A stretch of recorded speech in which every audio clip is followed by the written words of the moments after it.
जय निसार जय जय नारायण नारायण नारायण। इन्हें भगवान जी स्तुति सां सत्संग की शुरुआत था कयूं। तव्हां सभिनी जो स्वागत है। देवर्षि नारद विरचित भक्ति सूत्र तंहिं सत्संग हली रहियो आहे। 42 नंबर सूत्र है तदेव साध्यंता तदेव साध्यंता। कल असां सत्संग जी महिमा ॿुधीसीं, संत जे संग जी महिमा। उनखे देवर्षि नारद चए थो कि उन सत्संग जी साधना कयो, उन जी साधना कयो।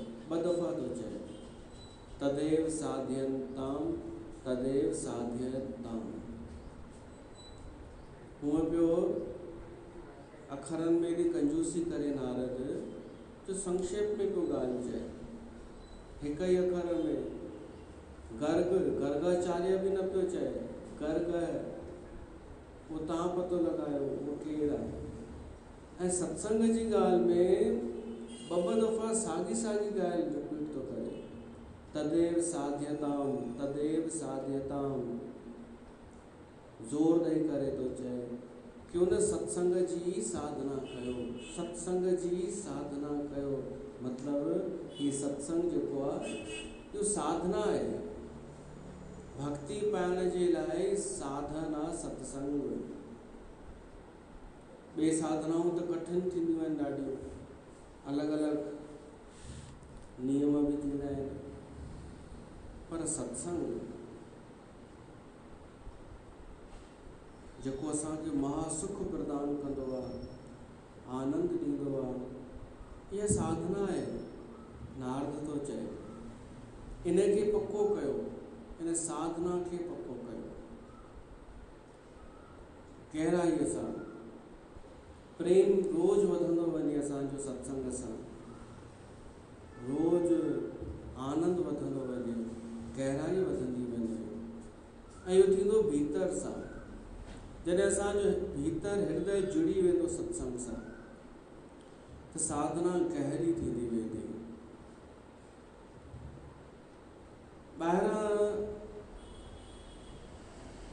ॿाहिरां प्रीत न रखिजो सत्संग सां कि ॿाहिरि घणा माण्हू था अचनि या घणा आयोजन था थियनि, घणा हू था थियनि आडंबर,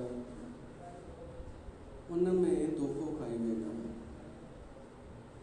भीतर सां सत्संग सां जुड़ियल हूंदा न त जेतिरी भीड़ घटि ओतिरी तव्हांजी लिंक वधीक गहराईअ सां जुड़ंदी वेंदी, ओतिरो आनंद तव्हांखे लॻंदो हाणे मुंहिंजे लाइ ई सत्संग पियो थो थिए, सिर्फ़ु मां आहियां, मुंहिंजे लाइ सिर्फ़ु सत्संग, ॿियो छा खपे हिन खां वधीक। कि वक़्तु मूंसां मोरारी बाबू कथा पियो थो करे देव प्रयाग, अॼु भोग पातई त सिर्फ़ु स्कूल जा ॿार वेठा हुआ, गुरुकुल जा उतां जा उहे वेठा हुआ। मां बि सोचा केॾा भाग्यशाली आहिनि, छोकिरियूं हुयूं उनमें, केॾा भाग्यशाली आहिनि इहे कि मोरारी बाबू साम्हूं निहारे करे हिननि कथा पियो थो ॿुधाए ऐं ॿुधनि पिया था बिल्कुलु पासे में नंढड़ो सो हॉल। उहा अलॻि ॻाल्हि आहे कि लाइव प्रसारण में पोइ सभु ॾिसंदा आहिनि, पर भाग्यशाली हू आहिनि पासे में वेहण वारा। पंहिंजे सिंधी समाज में त वरी इहा बीमारी आहे कि अगरि ॾींहं फिक्स हुजनि सत्संग जा, जीअं पंहिंजा आहिनि सूमर विस्पति छंछरु, त उन्हनि जे लाइ उहे ख़ासि ॾींहं आहिनि सत्संग जा, ऐं बाक़ी ॾींहुं सत्संग कोन थींदो आहे। जबकि असां रोज़ पिया था कयूं, पर हुननि जे लाइ मूं नोट कयो आहे कि मानसिकता वेठल अथनि कि सूमर विस्पति छंछरु ॾींहुं ई सत्संग थींदो, बाक़ी त ईअं ई पियो थो हले भाई, ईअं ई आहे। असांजे लाइ त रोज़ गंगा उहा ई पई थी वहे डेली,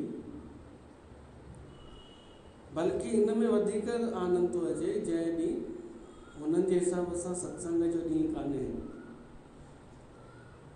त मुंहिंजे हिसाब सां पाण सही पिया था हलूं, जेके प्रयोग कयूं पिया था। सिंधी समाज आहे न, सुठो आहे त ॾाढो सुठो आहे।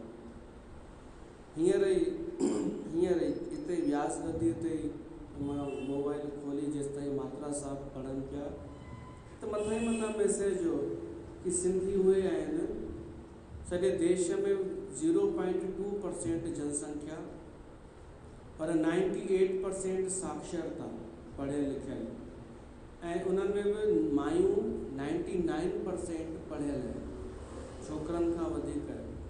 अॼु ताईं आरक्षण कोन वरितो आहे सिंधी समाज। देश जी GDP में हेतिरो हुनजो हथु, सॼो वर्णन, सुठायूं आहिनि त ॾाढियूं सुठायूं आहिनि, पर वरी असां जेॾी महिल आध्यात्मिक दृष्टिअ सां ॾिसूं था त सिंधी समाज आहे न, सत्संग खे बि गहराईअ सां कोन खणंदा आहिनि। ॿाहिरां प्रसाद आयोजन उन अनुसार उन्हनि जो मानसिकता ठहंदी आहे। देवर्षि नारद चए थो सत्संग खे गहरो कयो, 2 दफ़ा थो चए, इहा ई साधना बि काई साधना न। ॾुखियूं साधनाऊं ॿुधाइण वारा त अथव, योग कर, ध्यान कर, ही कर, हू कर, पर सरल साधना सत्संग। केवल सत्संग में वेहणो ही आहे, श्रवण करणो आहे। श्रवण न करे सघो, रुगो शक्ल ही ॾिसो हलो। अचो त सही सत्संग में, शक्ल भी ॾिसो हलो, पर ढंग सां ॾिसो। देखना भी इबादत हो जाए जे ॾिसण दा ढंग होवे। अगर ढंग सां कोई ॾिसे न त बि इबादत थी वञे। मथा मथा ॾिसण कहिड़ो ॾिसण? ॾिसणो त वक्ता खे ढंग सां ई ॾिसो कि कहिड़ो आहे, पोइ कीअं लॻंदो आहे, सत्संग खां पहिरीं कीअं लॻंदो आहे, ईअं छो थींदो आहे। पोइ माण्हू त हीअं चवंदा आहिनि, कोई त हीअं, इहो बि सत्संग थी वेंदो तव्हांजे दिमाग़ में। ऐं ॿुधण खां वधीक ॾिसण सां ख़बर पवंदी आहे। कॾहिं कॾहिं इहो थींदो आहे, ॿुधण जे बजाए ॾिसण सां वधीक संग थींदो आहे। त इन करे बि अचो सत्संग में, ॾिसो, ख़ुदि ॾिसो। नारद त चई छॾियो अथई, इहा साधना आहे, सत्संग में अचणु, ॾिसणु, ॿुधणु, ॿुधी करे वरी सम्झणु, सम्झी करे वरी उन ते मनन करणु, चिंतन करणु, ऐं पोइ हलणु। अगरि हलणु न बि थो थिए त बि काई दिक़त कान्हे, वरी अचो, ॿुधो, सही ग़लति जो निर्णय कयो ऐं हिकु सम्झ रखो, विवेक रखो कि छा करिणो आहे, छा न करिणो आहे। त इहा साधना आहे। नारद चए थो कि साधना ही, इन सत्संग जी साधना कयो, तव्हांखे भक्ति जी प्राप्ति थी वेंदी। तदेव साध्यताम, तदेव साध्यताम।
सच्ची सिखिया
रामचरितमानस में ईंदो आहे कि सत्संग जहिड़ो सुख ॿियो किथे बि कान्हे। सत्संग जहिड़ो सुख। कवि बि लिखे थो, अॻियां आदाब जे ईंदा संगी साथी भॼी वेंदा, बिना सत्संग दुखी थींदा, माधव जी मिंथ मञणु घुरिजे। सुख त आहे सत्संग में। तो देवर्षि नारद चए थो सत्संग जी साधना कयो, सत्संग कयो। ऐं 43 नंबर सूत्र आहे, दुस्संग जो त्याग कयो। दुस्संग सर्वथैव त्याज्य। सत्संग खे अपनायो। सत्संग जो संग, सत्संग में संग लिकल ई आहे, सत्य जो संग उहो कयो। सत्संग कयो कि रोज़ गहरो थींदो वञे, रोज़ गहराई वधंदी वञे। पहिरीं सम्झो सामान्य कम लाइ सामान्य कारण सां सत्संग में अचो, सांसारिक। पोइ धीरे धीरे सांसारिक ॻाल्हियूं ख़तमु थींदियूं वञनि, कुछ भी पोइ न बचे, प्रसाद भी कोन मिले, जल भी कोन मिले। कंहिं चयो जल खणी विरायो, चयोमांसि उहो बि कोन विराईंदासीं। जल भी न मिले, जॾहिं कुछ तारीफ़ भी न मिले, कोई निहारे भी न, त सम्झिजो हाणे तव्हां सत्संग सां जुड़ी विया। हाणे तव्हांजी प्रीत थी वई पक्की, साधना थी वई सत्संग जी।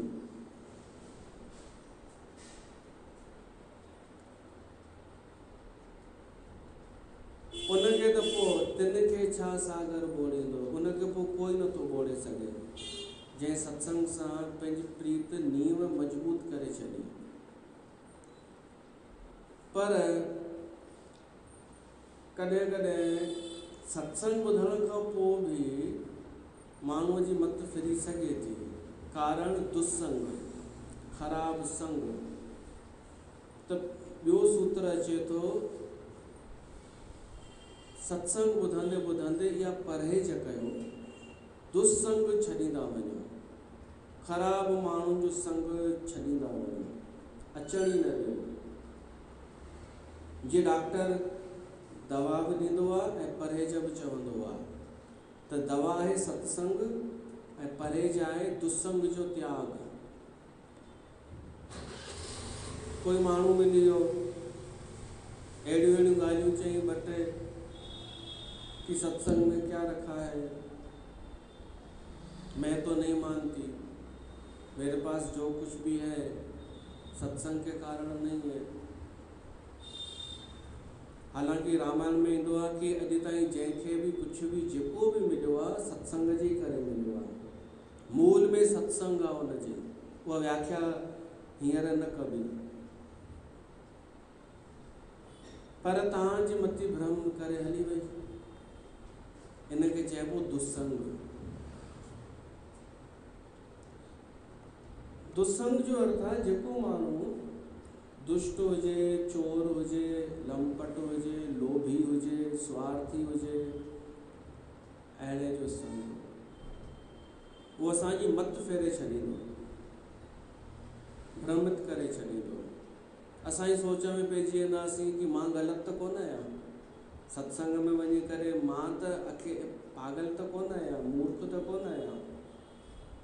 इहे मति भ्रम करे सघे थो दुस्संग, दुर्जन। संगत दुर्जन की ताते अहनिस भागो, काम क्रोध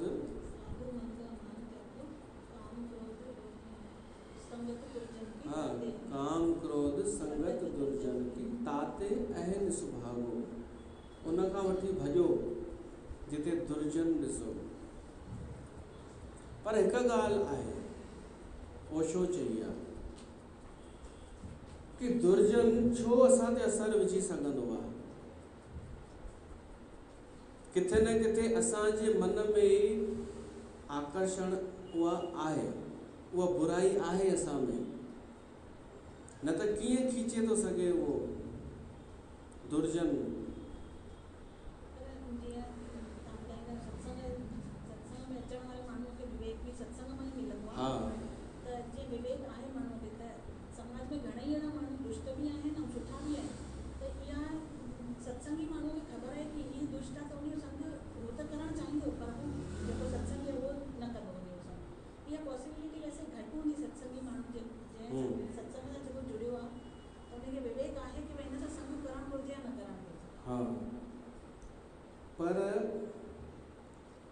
ईअं इहा बि त पॉसिबिलिटी आहे कि उहो जल्दी हुनजे चक्कर में अची वञे।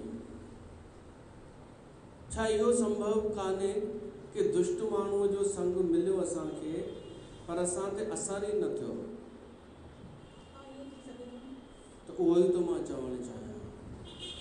त सवाल असांखे इहो ॾिसणो आहे कि उन दुर्जन खां बि पहिरीं ॿियो केरु असांजे भीतर वेठल आहे जेको हुन सां कनेक्टिविटी पियो थो करे। हा, असांजा विकार ई आहिनि ऐं विकारनि जो जेको स्वामी आहे हिकिड़ो ई आहे, मन। मन, असांजो जेको मन आहे उहो ई आहे जीअं घर का भेदी। हुन दुर्जन खे छा कंदासीं अगरि घर में ई भेदी वेठो आहे, उहो जेको उन सां ॿधल आहे, त पहिरीं उनखे क्लियर कयूं, उनखे साफ़ कयूं। पोइ अगरि उहो साफ़ थी वियो असांजो मन, पोइ दुर्जन असां खां परे भॼंदो। न त हींअर बि इहो बि छो चऊं कि दुर्जन अचे त असां भॼूं। ओशो ईअं चवंदो हो, हुनखे डपु लॻणु खपे न। भई शक्ति त प्रकाश में आहे, शक्ति सत्य में आहे, शक्ति सात्विकता में आहे। त जॾहिं शक्ति चऊं था हिन में आहे सद्गुणनि में, त सद्गुणनि वारो छो भॼंदो आहे? छो त भीतर हिकिड़ो वेठो आहे, हुनजो माण्हू आहे असांजो पर हुन सां ॿधल। त पहिरीं त हिनखे ठीकु करिणो आहे कि मन जेको अथव तव्हांजे घर में वेठो अथव, पहिरीं उनखे ठीकु कयो। असांखे उहो ई आमंत्रण थो ॾे, आकर्षण जो नियम जो खीचींदो आहे माण्हू। पंहिंजो जहिड़ो स्वभाव आहे उहो पाण जहिड़नि खे खीचींदो आहे पंहिंजे तरफ़। त मन जेको आहे, ओशो चवंदो हो कि उहो भॼे न, दुष्ट माण्हू। इहो पॉसिबल आहे अगरि असांजो सच में मन सात्विक आहे, निर्लोभी आहे मन, त लोभी असांजे अॻियां न टिकी सघंदो। या त उनखे मटिजणो पवंदो, उनखे सुधरणो पवंदो त गॾु हली सघंदो, न त बीह न सघंदो, हली वेंदो। क्रोधी हुजे या कामनाऊं रखी वेठो हुजे, या त उहो असां जहिड़ो थी वञे या हली वञे। अंधकार आहे न, अंधकार प्रकाश सां गॾु या त प्रकाश जहिड़ो ई थी करे रही सघे थो या किथे लिखी वञी रही सघे थो। त दुर्जन जेके आहिनि असांखे एॾो जल्दी छो प्रभावित कंदा आहिनि? छो त मन असांजो उन सां ॿधल आहे। हाणे इहो जेको मन आहे हिनखे कीअं ठीकु कयूं? हिनखे पहिरीं त चेक कयूं। मेरे मन ये बता दे तू किस ओर चला है तू, क्या पाया नहीं तूने किसे ढूंढ रहा है तू। त जवाब ईंदव मन कंहिंखे पियो थो ॻोल्हे। मन कॾहिं बि वर्तमान में कोन हूंदो अथव, इहो सम्झिजो। मन हूंदो आहे या त अतीत भूतकाल जेको समय गुज़री वियो, या जेको अञा आयो कोन्हे उन में हूंदो आहे। वर्तमान में तव्हां अगरि जियो, शरीर हिते आहे तव्हांजो, त तव्हां ईअं सम्झो मां हिते वेठी आहियां ऐं साम्हूं वक्ता वेठो आहे ऐं मां सत्संग पे थी कयां। मन आहे ई कोन, मन गुम थी वेंदव, मन मरी वियो। वर्तमान मन जी मृत्यु आहे। वर्तमान जो क्षण जेको आहे, जेको वर्तमान में जिए थो, हिन पल में, ध्यान क्षण में ॿियो कुझु नथो सोचे। जेको थी रहियो आहे बसि उहो ई पियो थो ॾिसे, उहो ई पियो थो ॿुधे, ॿियो कुझु कोन थो सोचे। त मन आहे ई कोन। त मन छा आहे? मन इहो आहे कि वेठा हिते आहियूं ऐं सोचे पियो थो कुझु ॿियो जी, घर खां वञी करे छा करिणो आहे उहो पियो थो। जीअं वीचार आयो त मन खे ऊर्जा मिली वई, जीवन मिली वियो। त अतीत ऐं भविष्य इहो मन जो जीवन आहे। अगर असां इहा साधना करणु सिखी वठूं, वर्तमान में जीअण जी साधना, होश में रहण जी साधना, ध्यान में, त असांजो मन शुद्ध थी वेंदो, स्वच्छ थी वेंदो। दुर्जन छा करे सघंदो पोइ? असां अगरि वर्तमान में पिया था जीऊं, दुर्जन खे सी दया ईंदी कि वीचारो केॾो परेशान लॻो पियो आहे।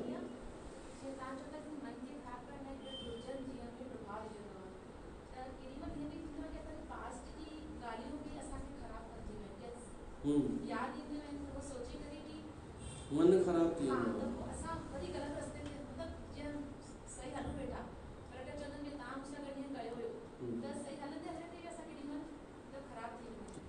त ख़राब रस्ते ते छो हलंदो, इहो सम्झ में न आयो। इहो त सम्झ में अची वियो कि मन पुराणियूं ॻाल्हियूं यादि करे दुखी थींदो आहे। त पोइ छा थो चए मन, भाई हाणे ख़राब कर। हा, कंहिंजो?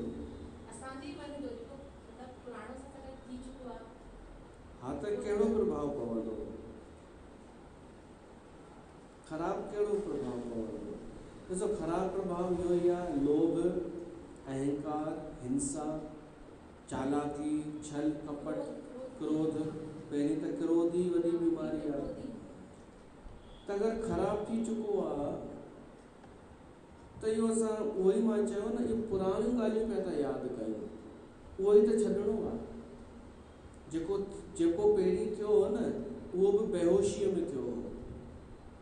ओॾी महिल बि जेको पहिरीं ख़राबु थियो, ओॾी महिल बि असां वर्तमान में न पिया जीऊं, असां कल्पनाउनि में, मन माना कल्पनाउनि में जीअण वारो। हींअर जेको आहे वर्तमान, इन में उहो हाणे अतीत थी चुको आहे। जेको थी वियो न, उहो भूतकाल थी चुको आहे। उन जो असां सिमरण कयूं, काई दिक़त कान्हे, पर इन लाइ कयूं कि मूंखे वर्तमान में छा करिणो आहे, उन जो सार कढी करे। ऐं रोज़ रोज़ न, रोज़ रोज़ यादि न कयूं अतीत खे, उन सां कहिड़ो फ़ाइदो?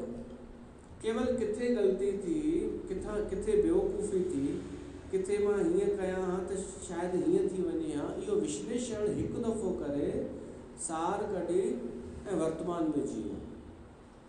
होश में ग़लती हिकु ई थींदी आहे, असां होश छॾे ॾींदा आहियूं, बेहोशीअ में जीअण लॻंदा आहियूं।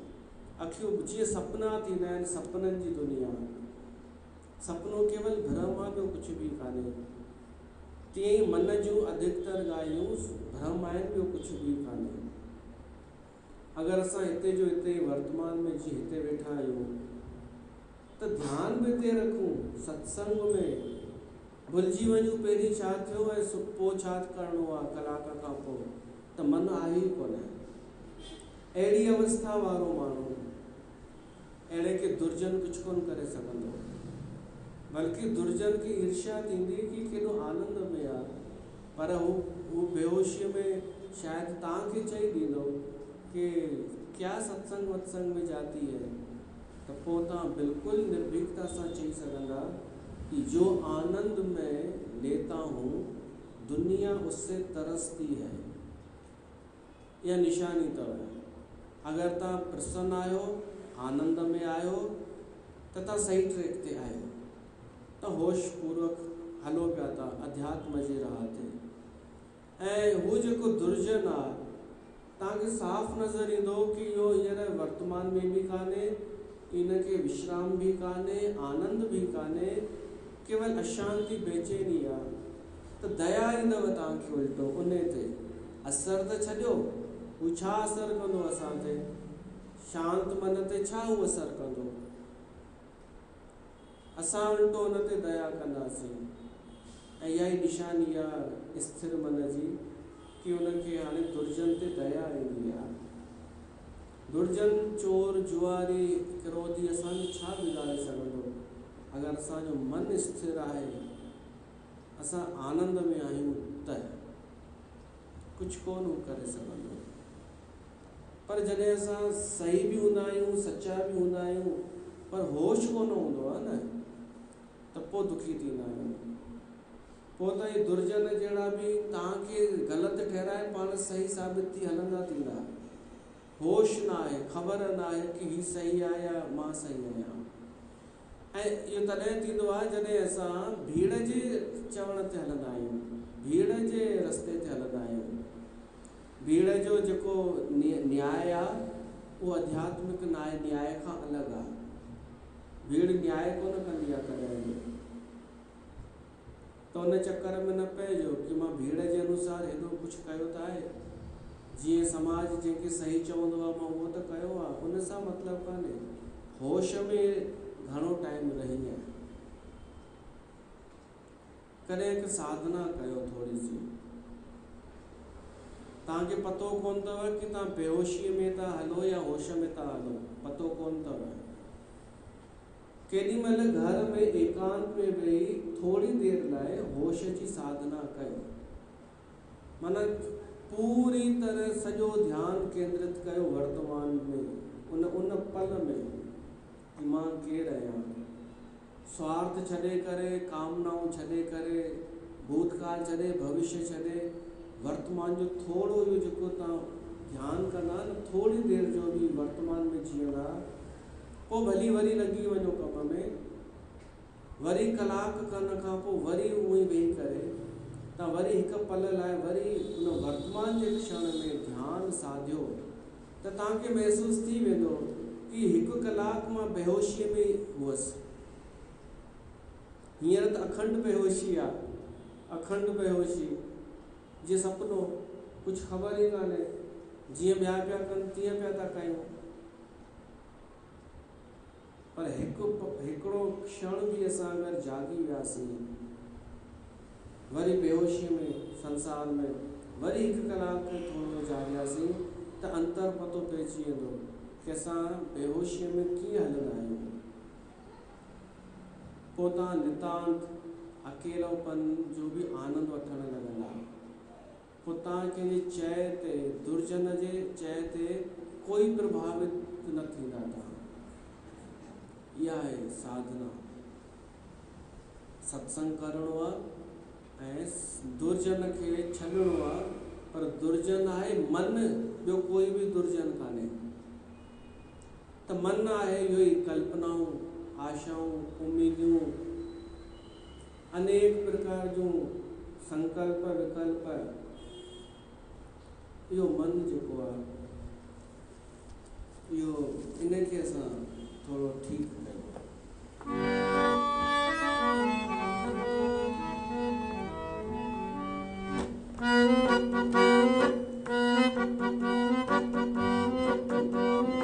दिल दीवानी मन मस्तानो मौलाई,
असां केवल इहो ई कयूं कि उनखे वर्तमान में रखूं, असां वर्तमान में जीअण सिखी वठूं,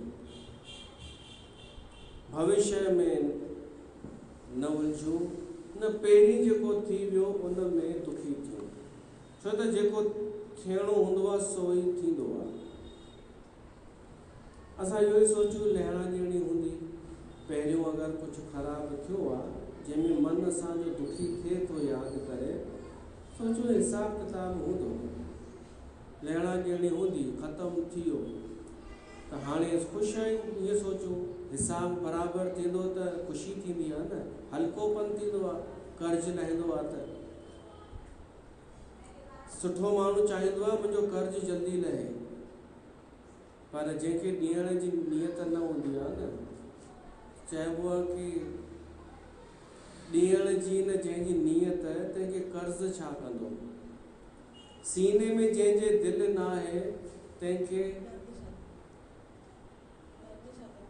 दर्द छा कंदो, सीने में जंहिंखे दिलि न आहे तंहिंखे दर्द छा कंदो, हूंदो जे कासाई त तंहिंखे अर्ज़ छा कंदो, ॾियण जी न जंहिंजी नियत तंहिंखे कर्ज़ छा कंदो, सुर जी न जंहिंखे ॼाण तंहिंखे साज़ छा कंदो।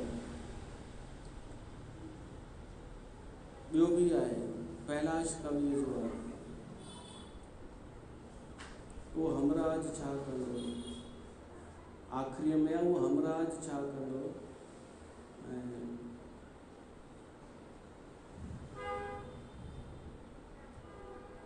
प्रीतम न जंहिंमें प्यार उहो हमराज छा कंदो। त कर्ज़ लहण सां त माण्हू हल्कोपन महसूसु कंदो आहे। अगरि कोई तव्हांजा पैसा खाई वञे, तव्हांखे तव्हां सां हिंसा कई हुजे, नुक़सानु कयो हुजे, त सम्झो कर्ज़ लाथई, तव्हां चओ मुंहिंजो एॾो कर्ज़ कोन हो त तुंहिंजे पूर्वजनि जो हूंदो। उहो होटल हुई न हिकिड़ी, भई रोटी खाई वञो, बिल न चुकायो, बिल तव्हांजे पोटनि खां वठंदासीं, तव्हां त जेतिरो खपेव खाई वञो। त 2 ॼणा विया, खाधनि पीतनि, बिल खणी आयसि, त हुननि चयो इहो वरी बिल छा जो, जॾहिं लिखियलु आहे पैसा बिल तव्हां खां न वरितो वेंदो, तव्हांजे पोटनि खां, त चयो हा ही तव्हांजे ॾाॾे जो बिल आहे, तव्हांजे ॾाॾे जो बिल अथव, कर्ज़ त चुकाइणो पवंदो, असां बि त चुकायूं पिया था वॾनि जो कर्ज़। त ईअं सोचिजो, जेको थियो सो सही थियो, जो हुआ सो न्याय, ऐं वर्तमान में रहणु सिखो। पल पल जेको बीतजंदो थो वञे, समय बीतजी वञे, असां न बीतजूं, असां उते ई हुजूं, असांखे छुए करे समय निकिरंदो वञे, असां जीअं पाणीअ में बीठा हुजूं, नदीअ में, नदी वहंदी वञे, असां उते ई बीठा आहियूं, तीअं असां बीठा हुजूं वर्तमान में, पंहिंजे स्वरूप में, त मन आहे ई कोन। पोइ छा कंदो इहो दुर्जन कोई बि हुजे, चोर हुजे, उचक हुजे, अरे उहो त पाण सुधरी वेंदो, ईअं थींदो अथव, हुनखे डपु लॻंदो, हू पंहिंजे पुट पोटे खे चई वेंदो कि यार ॿुध, सुठे माण्हू जे अॻियां न वञजांइ, ख़ासि करे हिननि जे अॻियां, जेको सत्संगी हुजे, जंहिंजो मन शांति हुजे, उनखे डपु लॻंदो, ऐं असांजो धंधो बंदि कराईंदा इहे। बाबा जन कथा ॿुधाईंदा हुआ हिकिड़ी, कि हिकिड़े चोर पंहिंजे पुट खे हिकु ई शिक्षा ॾिनी, चोरी करणु त सेखारियसि, पर मरण खां पहिरीं हिकु अनमोल सूत्र ॾेई वियसि, सूत्र फार्मूलो, कि कॾहिं बि संतनि जे सत्संग में न वञजांइ, ॿियो कुझु न कजांइ, पर इहो कमु ज़रूरु कजांइ, सत्संग में ऐं अगरि सचो संत हुजे त बिल्कुलु न वञजांइ, ख़तरो आहे पाण खे, उहो असांखे सुधारे छॾींदो। उहो चोर मरी वियो, हिन चोर चोरी कई, पकड़ाइजी त वियो, पर सबूत कोन हो, राजा खे, त राजा चई हिन खां उगलायोसि, त हुननि हिकु नाटक कयो, हिन खे शराब पीआरियनि या कंहिं में कुझु मिलाए नशो कयनिसि, ऐं हिकु नकली हू ठाहिनि सुर्ग, अप्सराऊं नचनि पियूं, ऐं इन ग़लतीअ सां उहो विसरियो ॿुधाइनि छो त तव्हांजी ॿुधल हूंदी आहे न, त मां पोइ जल्दी जल्दी ॿुधाईंदो आहियां। ही चोरी पुलिस खां बचण जे लाइ हिन चोर सत्संग में वञी शरण वरिती हुई।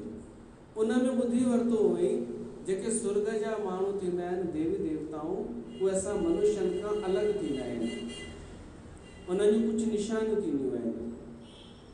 त हाणे हिन जे अॻियां नकली स्वर्ग जो ठाहिनि, त हिन जी छा आहे? मां मरी त कोन वियो आहियां। तो देवदूत चवंसि था, हा तूं मरी चुको आहीं, स्वर्ग में आई तूं, राजा तोखे मृत्यु दंड ॾिनो अथई। हाणे हिते तूं पंहिंजा पाप उगल, तो जेके जेके पाप कया अथई उहे तूं ॿुधाईंदे त उहे तुंहिंजा माफ़ कया वेंदा। जेके चोरियूं कयूं अथई सभु ॿुधाए। त हीउ सोच में पइजी वियो, यादि अची वियसि सत्संग जी ॻाल्हि कि देवताउनि में ही गुण थींदा आहिनि। पहिरियों उन्हनि जी परछाई कोन ठहंदी आहे। हुन ॾिठई अप्सराउनि जी परछाई त ठहे पई थी, नकली अप्सराऊं नृत्य में थियूं कनि, परछाई में थी ठहे। ॿियो ॿुधो वई कि देवताउनि खे पसीनो कोन ईंदो आहे पघर, हे त डांस करे करे थकिजी पियूं आहिनि, पसीनो पियो थो अचे। टियों, देवताऊं अखि न छिंबंदा आहिनि, हे अखि पे थियूं छिंबनि। देवताउनि मां कॾहिं स्मेल कोन ईंदी आहे पसीने जी, हिननि मां अचे पई थी। सम्झी वियो ही नकली आहे। तो उन्हनि खे चए थो, मां कॾहिं चोरी कई ई कान्हे, मां कुझु ग़लति कयो ई कान्हे, बल्कि मां दान पुण्य कया आहिनि। मूंखे अलाए छो माण्हू चोर सम्झंदा आहिनि, पर मां आहियां कोन। पोइ सभिनी इहो ई विश्वास करे वरितो, हिन चोरी कोन कई आहे। पर हिन जो मथो ठंकियो कि थोरी देरि रुॻो मां सत्संग अटेंड कयो त मूंखे हेॾो वॾो लाभ मिली वियो। पोइ उहो वियो शरण में ऐं सम्झी वियो मुंहिंजे पीउ छो मना कयो हुई कि हिननि वटि कॾहिं न वञिजां, हीउ सुधारे तोखे मटे छॾींदई। असत्य में, कूड़ में एतिरी ताक़त आहे ई कोन जो सत्य खे नष्ट करे सघे। हू नष्ट थी वेंदो दुर्जन, पर वास्तव में सचो आहे त हीउ सचो बि आहे ऐं साहसी बि आहे। कंहिंजा चरण हुन पकड़िया आहिनि, अगरि हुनजो हिनखे बल आहे सचे माण्हूअ खे, त दुर्जन कोन टिकी सघंदो। इन लाइ देवर्षि नारद चई सत्संग खे पको कयो। सत्संग साधना अथव। सत्संग जा वाइब्रेशन्स तव्हांखे ईंदा। ये ढोलक थींदी आहे न, ये बरसाति में चढ़ी बि वेंदी आहे, लही बि वेंदी आहे। छो थींदो आहे ईअं? जेॾी महिल नमी थी वेंदी आहे त लही वेंदी आहे, पर जॾहिं बादल गजगोड़ कंदा आहिनि त हिन ते असरु पइजंदो आहे कि मां बि वञां, बादल वॼे थो त मां बि वञां। तीअं ई सत्संग जे वातावरण में विहण सां वाइब्रेशन त ईंदा आहिनि, कुझु न कुझु त वाइब्रेशन्स ईंदा आहिनि। असांजी वाइब्रेशन्स पक्का भीतर ताईं खणी वञूं ऐं मन खे शांत स्थिर वर्तमान में रखूं त दुर्जन जो संग छॾाइजी वेंदो। त नारद इहो थो चए, सत्संग कर ऐं दुर्जन जो संग छॾ। पर वॾो दुर्जन अथई मन, उनजो तूं संग छॾ, उनखे नष्ट कर। त हिते सत्संग जी समाप्ति आहे। वरी मिलूं।